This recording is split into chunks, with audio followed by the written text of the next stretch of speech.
The Strong Asian Lead podcast. Man, I had such a hard time setting up today. It just felt like my computer is really dying. I couldn't plug my mic in, and none of the screens were working, and that's just how the game goes sometimes. Yeah, I'm really glad to be back on the the podcast. I feel like this is week 2 within 2022. Feels really good. I'm still hyped. I don't know about you all, but I feel good. I feel really good.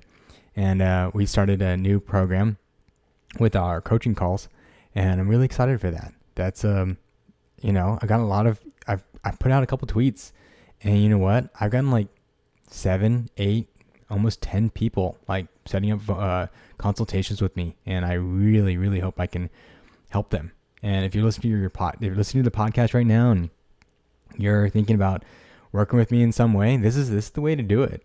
Like, I really want to, I've found the method that works for me, and I really want to help everybody else, because again, we can't rely on Hollywood to wait for Hollywood to find us. We have to make ourselves undeniable. And this is one way we can do that. So again, thank you for listening to the podcast. You're one of our few listeners. I really appreciate that. And I think that's, we're going to keep going. This is a live stream. I can't tell if any of this live stream is going anyways, because I can't turn on the internet. If I'm going back on, I can't turn on any browsers. So it's just going to be me seeing it. But eventually we'll get back on. Maybe I can see texts and questions and stuff like that. But for now, today on the podcast, we're going to talk about Asian American stories versus Asian American stories with Asians. I get a lot of that request in the asking the people. I get a lot of Asians who want to talk about, they don't want to be an Asian American story. Like, they want to tell stories with Asian Americans, and they don't want to talk about the Asian American experience. They just want to tell a story, and totally valid, right? Totally valid. We shouldn't have to tell stories about being Asian American or Asian or culture or anything. If white people don't talk about white culture in their films and movies and TV, why should we, right? Why should we have to talk about that? And that will be kind of the debate today. Debate with myself.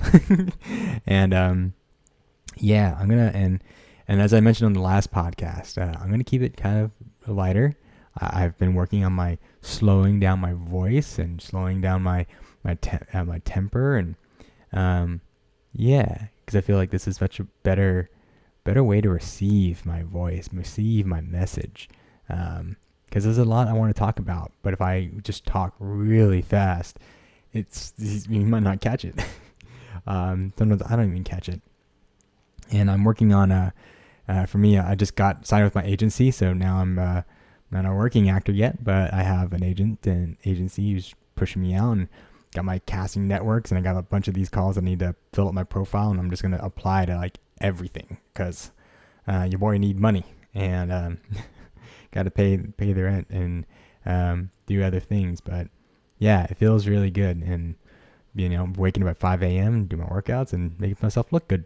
So yeah, and on top of that, reading my audiobook voice every morning. Again, if you're coming out of the Clubhouse at 9 a.m. every Monday through Friday, I am reading books from Asian American Hollywood history this week, and probably for the next couple weeks, because I'm not finished with it. Is we're talking Asian Hollywood Asian, Philip Ahn and the Politics of Cross-Ethnic Performance. And I think that's really fascinating, because Philip Ahn, if I haven't mentioned before, excuse me, he was the first Korean American actor in Hollywood. And out of 100 movies that he made, he only played Korean 5 times. And it was actually a movie. Now I'm forgetting the name. I wish I could write him down and all that kind of stuff. I think it was I forgot it right now. It was called the Steel Helmet, and that was the first Korean War film, and he was one of the actors. And he very much specified that I am Korean. And his mother was Korean, but his father was Japanese. And he's like, but you're Japanese too. You're a Jap. But I don't want to remember that I am Korean. It doesn't matter. My father's dead. I grew up in Korea and all that. And It's really cool. Like, how often did you get to see that before? They didn't talk about race unless you were Japanese, which he played a lot of Japanese during World War II. And he played the Japanese characters because there weren't any Japanese in Hollywood because they were all in internment camps. And if I ever say internment camps on here, it's because that's how most people know about the camps. But we, as a Japanese American, we don't say internment anymore. We say concentration camps, or the camps, the concentration camps of World War II, mainly because the internment is like a euphemism, right? It's like saying, we call them used to call them assembly centers, but now they're called detention centers. It's kind of like saying immigration enforcement. It's like, yeah, you're just border patrol, like that kind of stuff. Makes it sound like a better thing than it is. And so, but anyways, sometimes I just refer to it as camp, as I've said before. And so Philip Ahn again, and he played a lot of Japanese and Chinese. Chinese, he played a lot of people being the Chinese ally. And so he played alongside Anna May Wong a lot. They actually they grew up together, and I think that was really cool. So I won't get back into that now. I'll get back into it later. We will talk about Asian American cinema history sometime when I can like write down all my notes and get all my dates right and my movies correctly. I like to read and like to do stuff, but I don't retain it all. I know it's there. It's like, oh, the concept is there. But all dates, names, times, quotes, titles of movies, I forget them pretty fast because there's a lot. And what you don't realize is that there is a ton of Asian American cinema topics, movies, actors that have been around for decades. Like 1914 was Sessue Hayakawa. And the one I know for sure is like the movie The Cheat. It was a silent film, black and white, Sessue Hayakawa. And I think later next year or two, 1919, was like Sessue Hayakawa and his wife Tsuru Aoki. Like they played both in roles, and I think that's really cool. They were one of the first Asian American couples or Asian couples on. They were Japanese. They weren't Japanese American, but they were in Hollywood. I think that's really fascinating. But yeah, again, we don't talk about it, and so we will get into it one day. But and before we go into the topics of today, which all this stuff. Oh my heart hurts. I didn't really have a good dinner, and I almost burned down my kitchen because oil spontaneously combusted.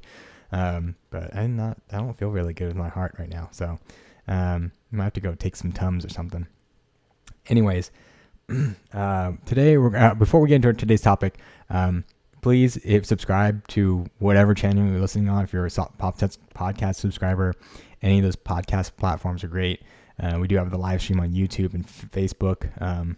Great if you watch it. Great if you don't. It's mostly for me to record and have visual representation and have something that's there, and that'll give me for all the content later. Yeah, it's content. It's just stuff. That's how these days work right now, right? It's not all art. It's just content. So we'll be putting out that later. And once I have an editor and people to actually make sense of all this content that I have, we'll make something out of it. Anyways, but yeah, you subscribe to all those things. We'd love your donations if you would love to. We have our Patreon, put in the show notes, all that kind of stuff. And all that stuff you hear on every stupid podcast. I don't really want to get into it because it just feels like I'm selling you, and I'm not trying to sell anybody anything. This is something I do weekly, and I think it's me for something to do it. It's fun. It's something that I think we get to talk about. I get to talk about, and if anyone's listening, it's something for you to listen to. So thank you for listening. You could be listening to any other podcast. There's a lot of great podcasts that out there that I listen to weekly. Asian Not Asian being one of them. Those guys are stupid hilarious, and hope to go see one of their shows and all that kind of stuff. And Jim Quick and people like that. So yeah, this is something I'm doing. Anyways, but yeah, and if this we're gonna be putting on all podcasts will be going on to a streaming platform. Can't really say the name right now. It's not anyone that you probably know. It's a new one. It's gonna be an Asian American streaming platform, which I think is fucking dope. I've watched it. I've seen the demos, and I'm excited. So we will let you know when that happens. This episode might go on there, and if you're already on there, then you're already in the game. And yeah, I'm excited. So yeah, keep an eye out for that when we announce that. Our website's still being really redeveloped. We're probably about couple weeks away from that, and our membership platform as well, so the Asian Film Network, which I'm excited about. We actually went back from different names, and so that we'll keep doing that. Ooh, no, not really. I'm gonna take some time. Give me 1 second. Even podcast, I'm just gonna edit this. I just need that. Something hurts. Ouch.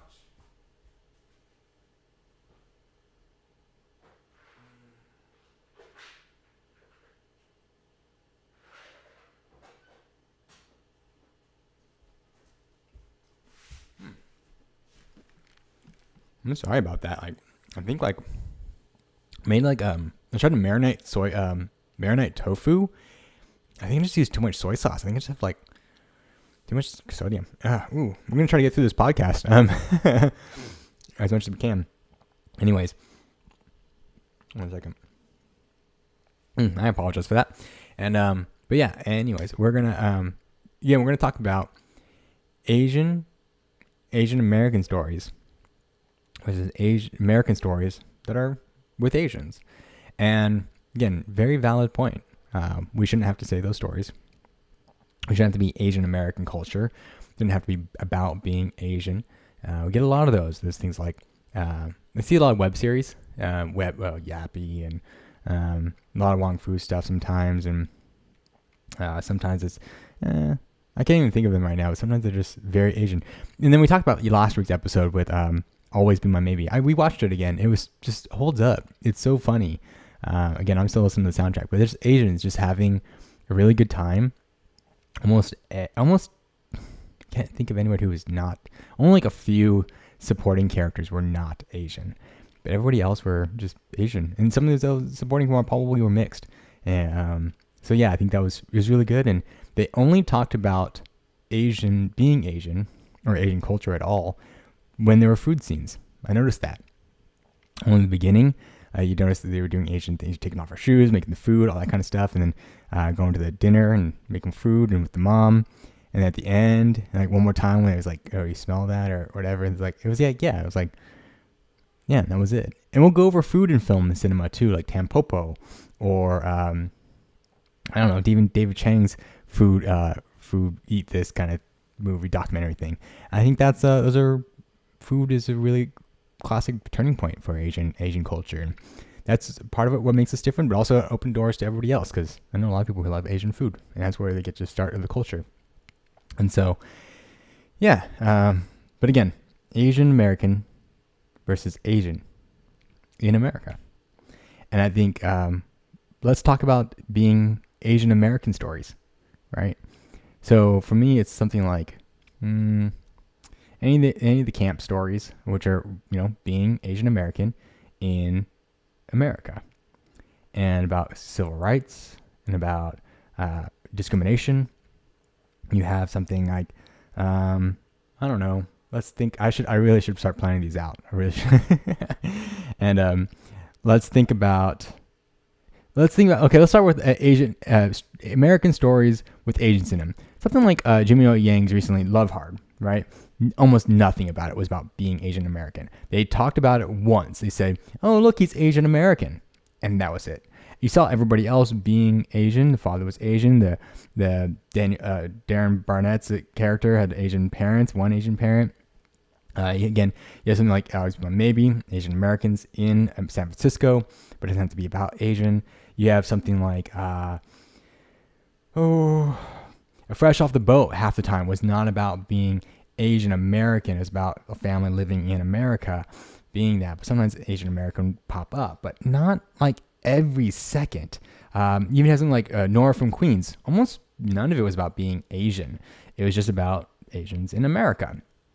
And I think those are good stories to tell. We need those stories. Those is what we should be championing and writing, and we shouldn't have to fight for those too, right? Those should just be like generally a norm.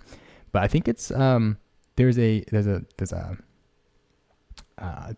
to think about those stories that you almost can't take out the Asian from those stories, right? Once you put Asian Asian people in those stories or Asian characters, you can't separate the two. And that's where I kind of want to think about, is that even though you want to write American stories with Asians, once you put an Asian person in there, they are a real person, right? I talked about this with someone before, is that, excuse me, they had written a script and they put Asian American. Like, okay. There is no one Asian American. So, are they Filipino, Filipina, Japanese, Chinese, Hmong, Vietnamese, Korean? Like, there is no one Asian American. Even as myself, as a very Asian American, again, if I've not said this before, I'm 5th generation Japanese American and mixed with German ancestry. I just read about my German ancestors this past week. It's pretty cool. But I'm 5th generation. I'm so far removed from Japan. Like, my father's never been to Japan. My grandmother's never been to Japan. Her mother's never been to Japan. Her parents came really early from Japan. And so we haven't been in generations. So I'm one of the few, and there's a lot of us who just are very American. I grew up very American. I had to come into my Asian identity, and then I understand my Asian Japanese American identity. Like, there's a difference, right? But even then, all my life, I've been Asian and Asian American. People see me as Asian. I'm not white passing. And so I might be culturally ambiguous, if you might say that. But that, I'm always Asian. And no matter what I do, it's Asian. And I've even done things that I don't think about that it's Asian. It's just that people are like, is that because you're Asian? I've had someone tell me that before. It's like, is that because you're Asian? I'm like, probably, maybe, probably not. It's because maybe you're dirty. I'm just clean, you're stereotyping that or whatever it might be. And so I just think that's fascinating. But in a screenplay, you can't separate being Asian American from the character, because that becomes a real person with real parents, who came from real places. Right? And everything that they do is informed by where they come from. So their decisions that they come from. If you look at the psychology of people make decisions based on fight or flight reflexes and trauma, even intergenerational trauma.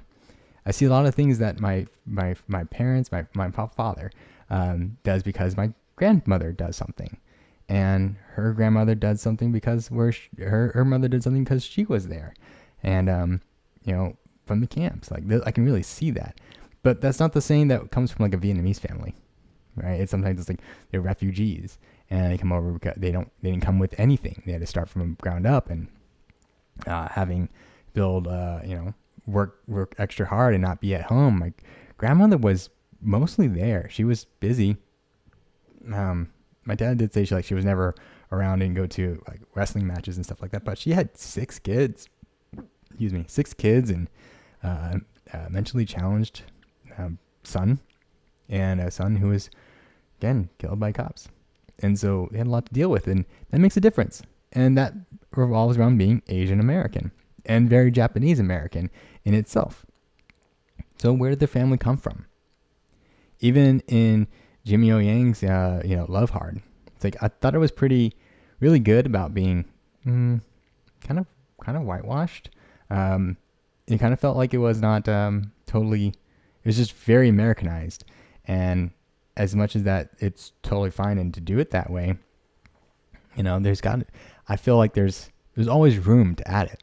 There's always room to be a little Chinese, a little Japanese, because you can't separate the two. And if it's going to be realistic, that's what it's probably going to be. I will say, having watched that movie, it kind of reminds me of my family too. And because very Americanized. They don't have a house like Asian Americans and other Asians who come from immigrant families, and pretty clean and different and very Americanized food and stuff. But we also don't, my family doesn't live with my grandmother. Their family did. And, but also that grandmother didn't represent me. They didn't represent my grandmother. Very kind of almost, I've never seen any other grandmothers act like that. So it's kind of strange. And but I feel like it was almost overly done. Even the Fresh Off the Boat, like they were just being very Americanized, but they also added it every once in a while. So I just think when we're talking about American stories with Asians in them, so think about who the character is, where they come from, where their parents come from, where did their parents come from. Kind of matters which part of the village they come from and which part of the province or city or whatever part of the country you're coming from. This is all different. There was like Philip. Let's go back to Philip Ahn. Philip Ahn, his family came from North Korea, right in the early 1900s, late 1800s. It's very different than South Korea. Even South Koreans would come in and say, your accent's weird. One, you're from America. English was like your first language. And two, your parents were from North Korea, and North Korean language is very different too, different accents in itself. So the culture is different. You talk about even places like India and South Asia in general. There are so many cultures and so many communities. They're all different. I've asked around what makes it different. We're just so different. You can't even compare. And so I just think that's so important to think about when you're talking about Asian American stories. Asians in America. You almost can't just have the American story, because at some point who they are as Asian will decide on what decisions they make. Now, you could tell a story without it and you can add it in, but once you cast as an Asian American and cast as an Asian person in there, something's going to change. Something not about the script, something in the set design, something in decision making, the way they portray themselves as people in any given situation. It might be a little more quiet, a little subtle, maybe more respectful in certain ways, in certain positions, and non-respectful in other positions. And again, and what generation matters. My friends, some of my Japanese American friends who are Nisei and we could say Shin Nisei or Shin Nikkei, which is after the war, act very different. Different mindsets, different culture, because their parents might have come from Japan. Mine didn't. My parents did not come from Japan, neither my grandmother. Right? So who they are as characters really depends on how you treat them and what makes the difference. You can add Asian characters in there. And then if you have white writers who are writing those characters, or even black writers, or any other race, which is why it's really important to have authenticity within the writing, that makes a difference too. I don't think I should write someone who's Vietnamese story, or even Vietnamese in character, because their decisions will be different, just in the slightest. Now, I might be able to write the story, but I think someone who is Vietnamese might be able to have a little bit different perspective and say they would never do that because of this, or because of that. And I just wouldn't have known, because I'm not Vietnamese. Asian American stories it's not just not like other cultures. There's so many variations. There's so much diversity within our own community. I think that's really important to think about. And you can't make an American story without being Asian, type of Asian, and which type you are. Now let's talk about Asian American stories in America, right? So being of the culture, really speaking to the culture and about it, and centering around it. You have something like The Farewell, Sometimes Crazy Rich Asians, the Joy Luck Club, even Flower Drum Song. I watched that. I don't know if I had watched it by the last time I saw this, did my last episode. I watched Flower Drum Song, and it was very much about the culture. It's very much about marriage and the way you respect elders and the way you treat each other and how picture brides work and all these different aspects. And I think then, again, that's important. It's important to think about because, one, we're learning cultures. And like, I'm Japanese American, that Flower Drum Song Chinese, and Joy Luck Club Chinese, and Crazy Rich Asians Chinese. And as much as 2 of the 3 of those films are mostly of Japanese actors, James Shigeta, Naomi Okeshi, and Kemi, and James Shigeta. It's hilarious. But yeah, I think there's room to think about and learn from cultures, and that's where I think we're lacking a lot of. We might even see people who, because I think Hollywood takes in stories like it doesn't matter if they're Asian or not, it's just they like the good story, and that's there, and it's not about Asian characters or Asian culture, just about stories, and they pick it up more because they kind of relate to more. But I think, in my opinion, right, and the way I'm working, the way I'm doing my writing career, is I'm really talking about the Asian American identity and what it means to be Asian American and Asian American in America. I don't know. Maybe I'll get to one day like being Asian American in Asia. Again, that's its own story in itself, because you're not treated like an Asian. You might look it. You're not the same. If I go to Japan, yeah, I'm screwed. Especially if I don't learn the language. They'll be like, "Oh, you Hakujin, you white." It's very different. And even someone who's grown up in different places. You got Asians in the South, grew up a different way. Asians in Hawaii, different way. Asians in Alaska, different. We're all different in different ways, and I think that's great. It means we're a very diverse community in America, in itself, and I think it's really important that we take in the culture. Because what if we don't have like storytelling? I had a debate once. I was like, some movies like they're just there, and I don't really care for them. They're not good movies. And like the storytelling is kind of crap. It doesn't have a 3-act structure. It doesn't have this. Sorry, my heart. Oh. Doesn't have this and that, and all these circles, and make me feel good at the end. But I got to the debate, and I kind of understood, and now I kind of get to a different point of where I think storytelling is. Cultural preservation, right? Sometimes it's not a great story, but the preservation of what the people felt, some of the actions that were taken, and how people survived. And I think that's really important too, right? So the culture in itself is going to generally die out. It's going to be very different in 10, 20, 40 years, because people aren't, there's a huge immigration, but the culture that we have now is going to be very different. And if we don't preserve what this culture is, and saying that Asian Americans had issues and discrimination in both COVID or Hollywood, workplace environments, just on the streets because of the hate crimes, we're not preserving that in some way that's visual, not just recorded footage, it tells a story. And our descendants will see that. If I didn't get to see things like Flower Drum Song or Shanghai Express or Night in Shanghai or A Steel Helmet, Go for Broke, all these old, very, very old movies, it puts me back in the time that these weren't the same. These aren't the same movies that we see today. Very different. And the whitewashing, the yellow facing of Asians in Hollywood before, like Mr. Moto, Charlie Chan, and who was the other guy? Mr. Moto, probably Charlie Chan. Oh, there's another one. I'm forgetting their name. Yeah, another whiteface. It's like it wasn't just Mickey Rooney on Breakfast at Tiffany's,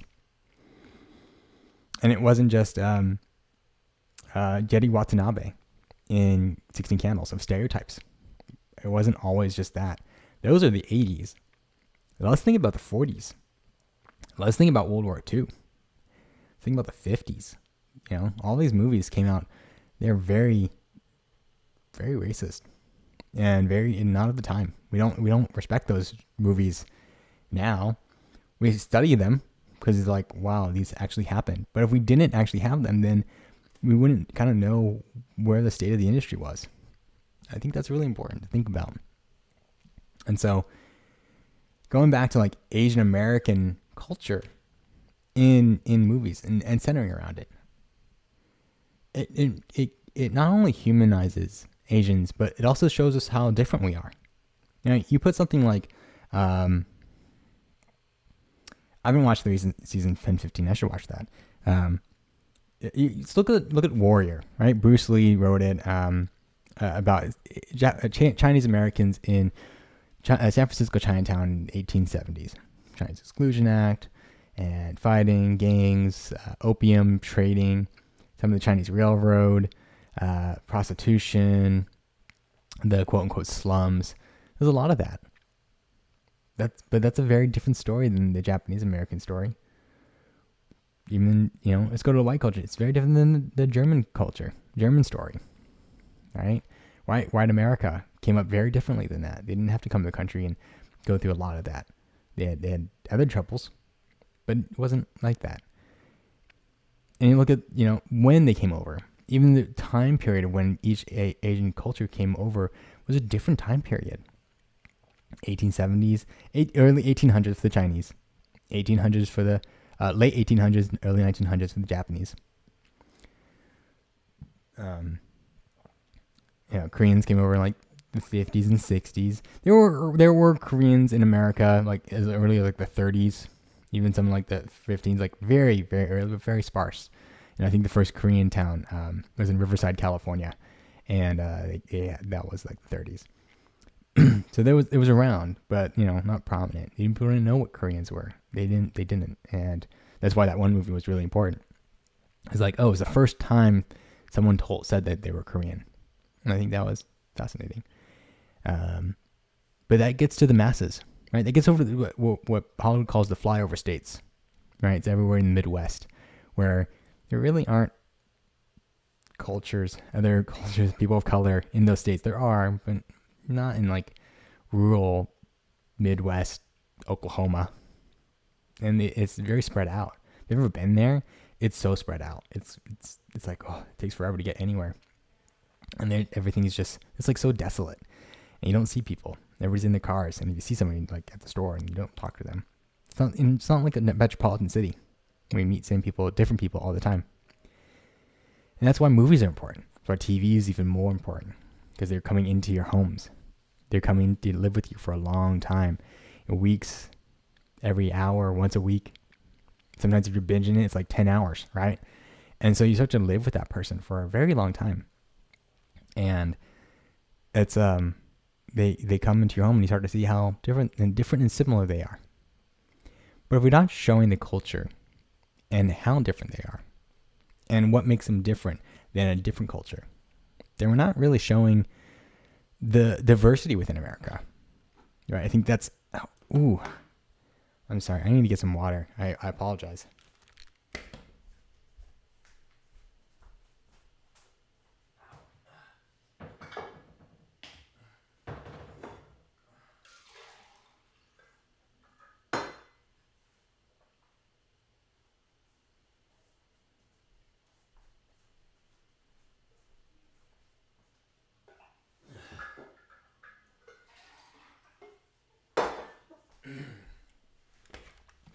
Usually I add salt to my food afterwards if it has salt.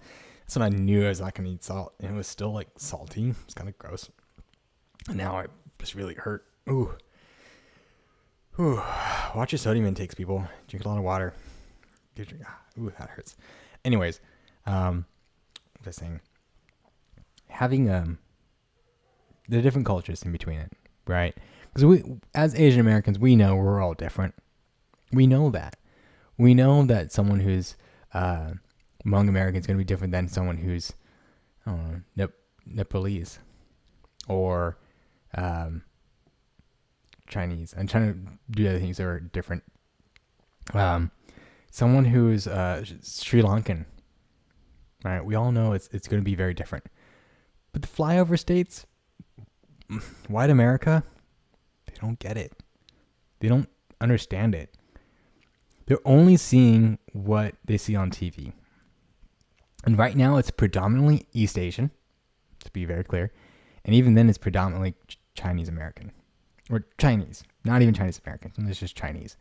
They all think we're from a foreign country because a lot of the movies they're coming from China, somewhere in China, Taiwan, somewhere else, not in America. They're starting to get Korean, but again, we're seeing like Squid Games and Parasite and it's Hellbound, all that kind of stuff. They're in Korea. So they're seeing other people and how different they are, and diverse and three-dimensional, but not Asian Americans. It's still like a niche topic, but I don't see it as niche. It's like one of the biggest, it's a big population with a 6.5% of the population of America. That's pretty big. I don't know how many people that is. I really should know that number, but I don't. But I know it's a large number. And again, rural in itself is different.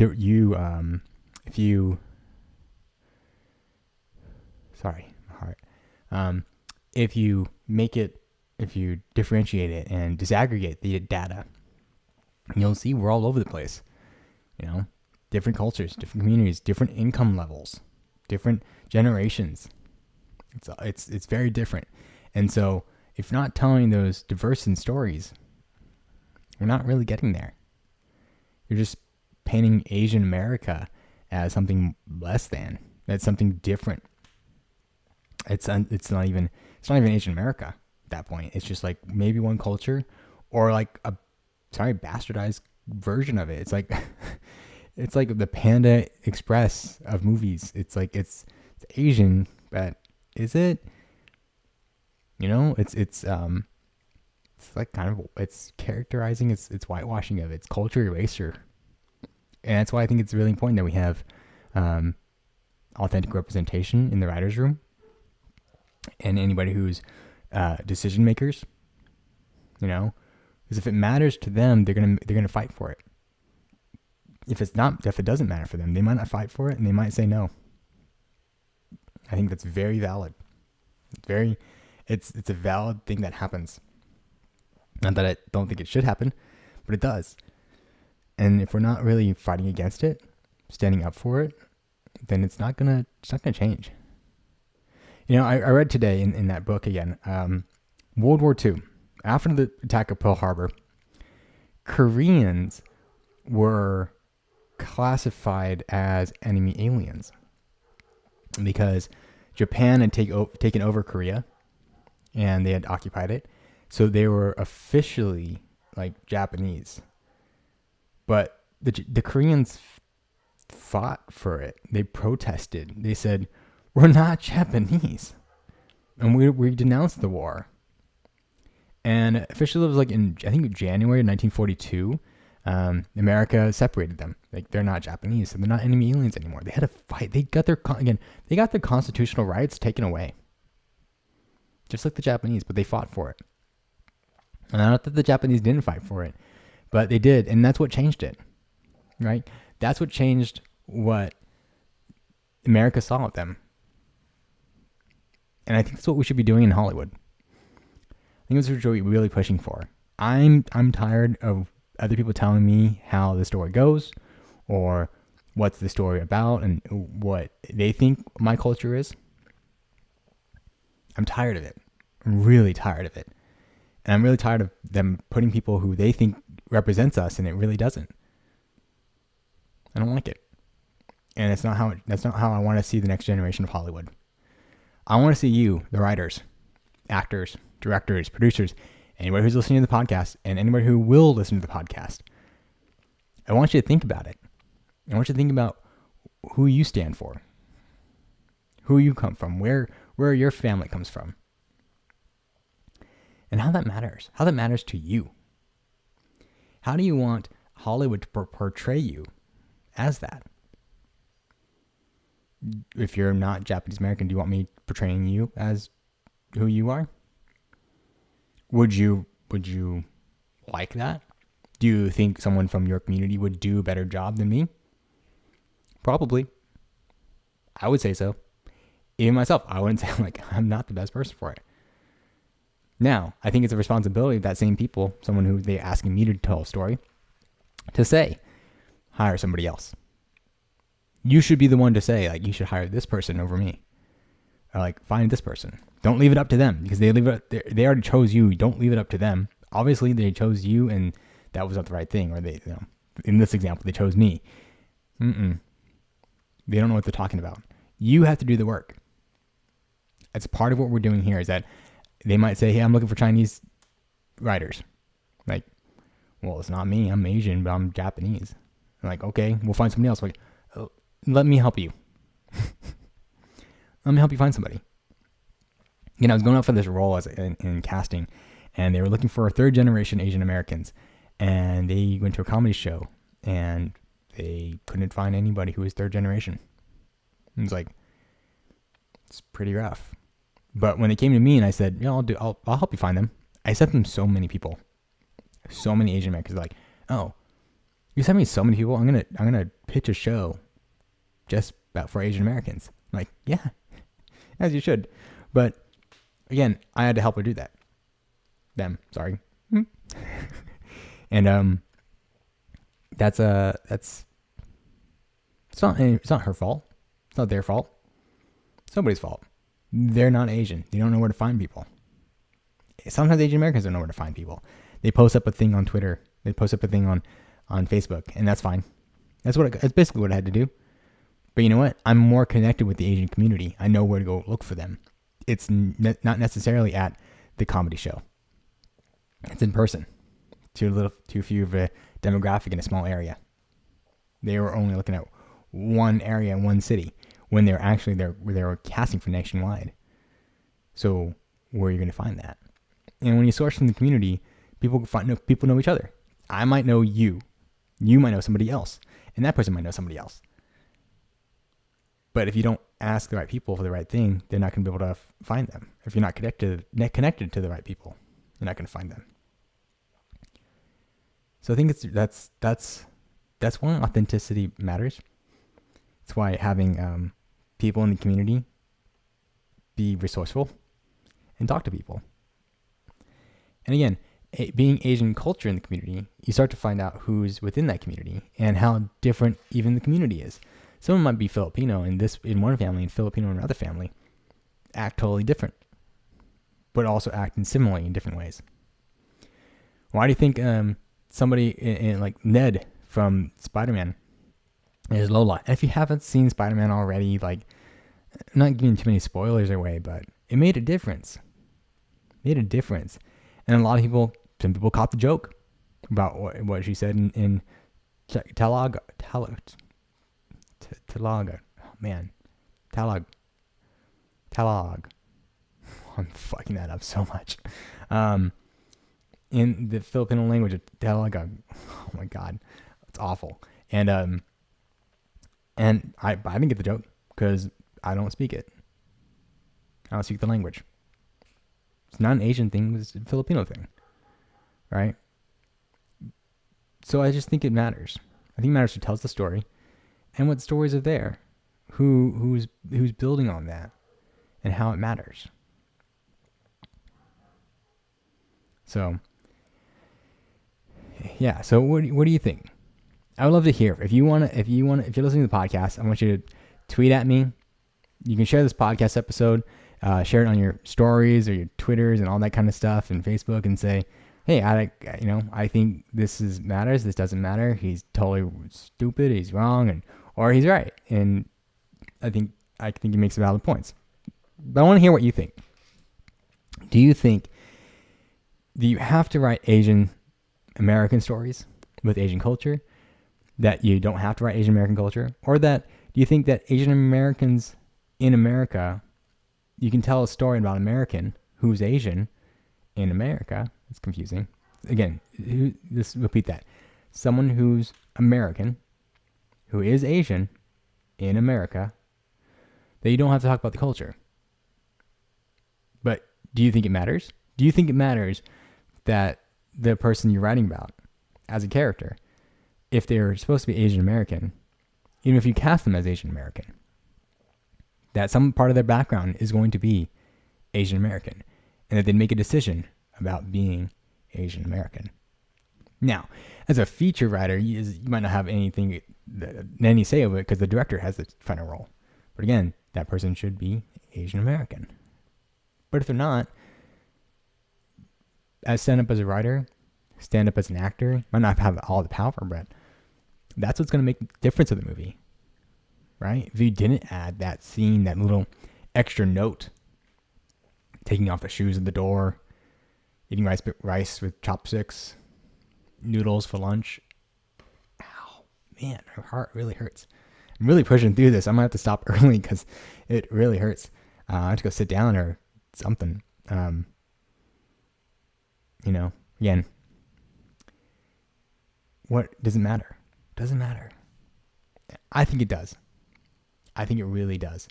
And if you're someone if you're a screenwriter who's creating stories and wants to write about Asian American stories and really push the culture a little more, just think about it. How are you doing that? Are you just doing it because the things you're writing about are stories, just stories with Asian Americans in them, but not about the culture? Or are you writing about the culture? And how far are you going? How deep are you going into the culture? How layered is that? And if you're wanting to amplify that and intensify that and make it really authentic to you, I encourage you to reach out to me. I'm having a lot of people reach out to me right now. I'm going to do coaching calls and probably like some sort of mentorship class. So I think there's a way to do that. I've done it, and that's what made me who I am today. It's not just an overtime thing. It can be a fast and permanent change to make you think the way very, very strategically about what you're doing. It's more than just, put Asian characters in there. I've tried to do that. It doesn't work. Because then it stumbles over. It falls into tropes. People will say it's kind of tropey, kind of make them it's kind of like a stereotype. I look at my old writings and I'm like, ooh, that's a stereotype. That's a huge stereotype. It just looks like I'm trying to push the stereotypes even further, but because I'm Asian, it's okay. You can do that. It's making a joke. But is it a joke for stereotype's sake, or is it a joke because they're making fun of it, or what is it? Because sometimes even doing the joke because you're Asian doesn't make it any better. Sometimes it just pushes it further, that it's okay. And it makes people think that all this stereotype, because they're Asian, it's kind of real. Can be real, but is that something you really want to risk at this point?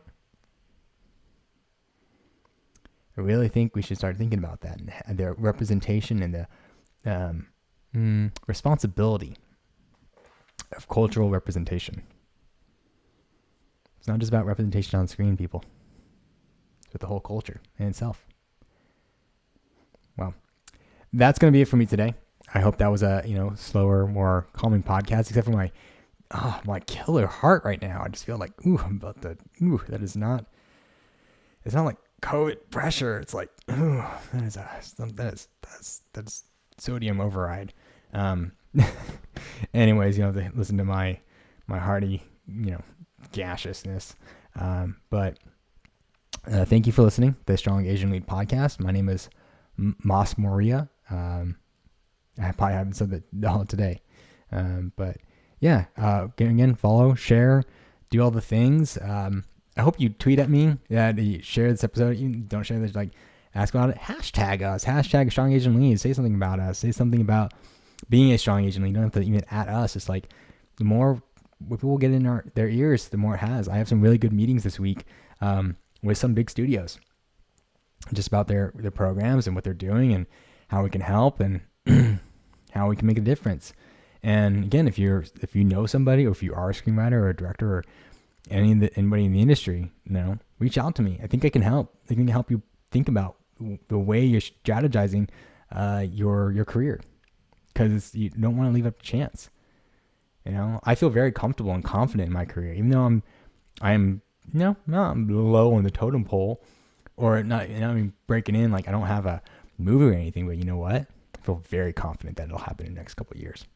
Very confident. How confident do you think you are? How confident do you feel? You feel really good about where you're at? Do you feel like you're making it? People believe in you? Yeah, sure. Do you feel good in you? Do you know exactly how you're going to change the industry? How you're going to change Asian American cinema? Do you think that that's something that you would like to do? I'm going to help you get there. So you can keep listening to the podcast. Come to our clubhouses. But I encourage you to take a free call with me. Just set one up with me. I'll put the link in the show notes, and you can just click on it, set a time with me. I think I have 6 calls this week. I'm excited. Excited to see who I can help, because I really want to help them. And before asking for it. So anyways, thanks again for listening to the Strong Asian Lead podcast. My name is Mas Moria, and tune in next week. This week, I'm trying to do my interviews. I need to put them out. So next this Thursday, I might just put that out. I might not do a Wednesday live stream, but I might need to do the interviews, because I think that's what I'm going to do. So we're going to do like 2 episodes a week on the podcast, and yeah, trying to make something different. And again, come to our clubhouses on Tuesdays, Thursdays, Tuesdays, Thursdays, and mornings at 9 a.m.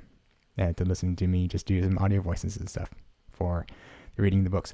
Anyways, I'm going to stop. Have a great day, evening, afternoon, whenever you're at this, and listening in, and hope you get to share with somebody else. Until then, take care and stay safe.